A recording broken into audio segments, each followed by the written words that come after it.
স্বৈরতন্ত্রের পতন তখনই সার্থক হবে যখন গণতন্ত্রের উত্তরণ সম্পূর্ণ হবে।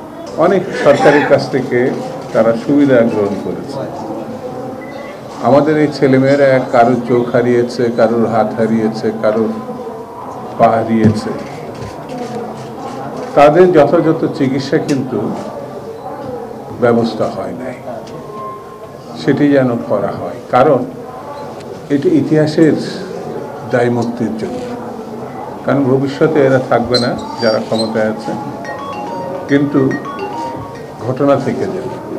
সেই জন্য আমি সরকারের কাছে দাবি জানাচ্ছি যথাযথ চিকিৎসার জন্য। বন্ধুরা, অনেক কথা বলছেন, কিন্তু নির্বাচন কবে হবে, কোন তারিখে হবে, এই বিষয়টি ধোঁয়াশার ঘটনার মধ্যেই থেকে যাচ্ছে। খুবই জরুরি ঘটনাটা, কারণ স্বৈরতন্ত্রের পতন তখনই সার্থক হবে যখন গণতন্ত্রের উত্তরণ সম্পূর্ণ হবে। গণতন্ত্রে যদি উত্তরণ সম্ভব না হয়, তাহলে এটা ধরেই নেওয়া যায় স্বৈরতন্ত্র ফিরে আসার সম্ভাবনা থেকে যাবে। যারা যে কোনো কারণে, যে কোনো ভাবে, যে কোনো ওসিলায় গণতন্ত্র উত্তরণের যে নির্বাচন, সেই নির্বাচনকে প্রতিবন্ধকতা সৃষ্টি করছেন, বাধা দিচ্ছেন, তারা পক্ষান্তরে স্বৈরতন্ত্রের পক্ষ নিচ্ছেন। সেই জন্য আমি এই সরকারের কাছে বলবো, আপনারা রাজনৈতিক দল, বিশেষ করে বড় দল হিসেবে বিএনপির সমর্থন আপনারা পেয়েছেন, এখনো আছে সমর্থন,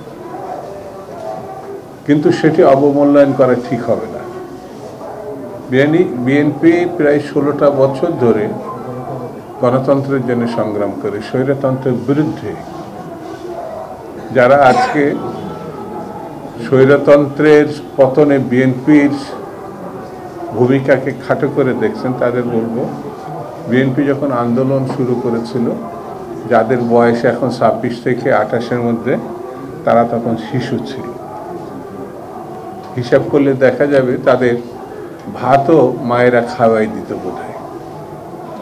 কিন্তু তারা যখন ইতিহাসের গুরুত্বপূর্ণ অধ্যায়কে অস্বীকার করছেন, তখন বুঝতেই হবে এরা অহংকারী হয়ে পড়েছে। ইসলামে অহংকারীকে আল্লাহ পছন্দ করে না। আরেকটি কথা বলি, আমি বেশি বক্তৃতা করবো না এই কারণে যে আমাদের যেসব বক্তা এখানে সুন্দর সুন্দর বক্তৃতা করেছে, তারা কম বেশি সব প্রসঙ্গ এনেছে। সেই কারণে আমি সংক্ষেপে শেষ করব। সেটি হচ্ছে, মন্ত্রী পরিষদের পদমর্যাদা যারা উপদেষ্টা, তারা হত্যাকাণ্ডের সঙ্গেও যুক্ত হচ্ছে। এখন মুরাদনগরে যে ঘটনা একটা মিডিয়াতে দেখলাম, ভয়াবহ ঘটনা, নৃশংসভাবে একটা পরিবারকে ধ্বংস করে দেওয়া। এর বিরুদ্ধে আর্থিক দুর্নীতির প্রসঙ্গ এসেছে। অনতি বিলম্বে তার পদত্যাগ করে তাকে আইনের আওতায় আনা উচিত। কারণ এরকম ভয়াবহ কোনো খুনি উপদেষ্টা মণ্ডলীতে যদি থাকে, তাহলে সে আরো হত্যাকাণ্ড সঙ্গে যুক্ত হতে পারে। সর্বশেষ 2 জন প্রতিনিধির আরেকজন, সেও দুর্নীতির সঙ্গে যুক্ত হয়েছে। অস্ট্রেলিয়াতে সেটা প্রকাশিত হয়েছে। তার ব্যাপারেও অনতিবিলম্বে তদন্ত করা এবং তারও পদত্যাগ করা উচিত। ডক্টর ইউনূস সাহেব, আরেকটি কথা বলেই আপনাকে, আপনি প্রতিটি মন্ত্রণালয়ের ছাত্রদেরকে একজনকে প্রতিনিধি রেখেছেন। স্বরাষ্ট্র মন্ত্রণালয়ের একটা ছেলে প্রতিনিধি হিসাবে পুলিশ নিয়ে গুলশানের একটি বাড়ি থেকে 50 লাখের 10 লাখ টাকা নিয়ে এসেছে। তো স্বরাষ্ট্র মন্ত্রণালয়ের সে ছাত্র প্রতিনিধি। সে যখন আরো 40 লাখ টাকা আনতে গেছিল, তখনই সে ধরা পড়েছে। মন্ত্রণালয়কে ব্যবহার করে, পুলিশকে ব্যবহার করে চাঁদাবাজি হচ্ছে, এটা তো আপনি জানেন। আপনি তো অনেক জ্ঞানী গুণী মানুষ, দেশে বিদেশে আপনার অনেক সুখ্যাতি, কিন্তু এইভাবে ছাত্রদেরকে ব্যবহার করে আপনি ছাত্রদেরকে আপনার মুরব্বী বানিয়েছেন, কর্তৃপক্ষ বানিয়েছেন।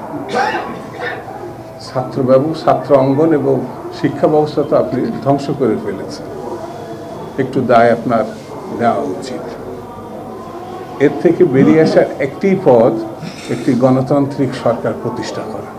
এখনো সুযোগ আছে, যত সমালোচনা যত আলোচনা যাই হোক, আপনাকে আমরা সমালোচনা করি, আপনি যাতে একটি ভালো নির্বাচন দিয়ে বাংলাদেশে গণতন্ত্র উত্তরণে সহায়তা করেন, না হলে অনেক জটিলতা দেখা দিতে পারে।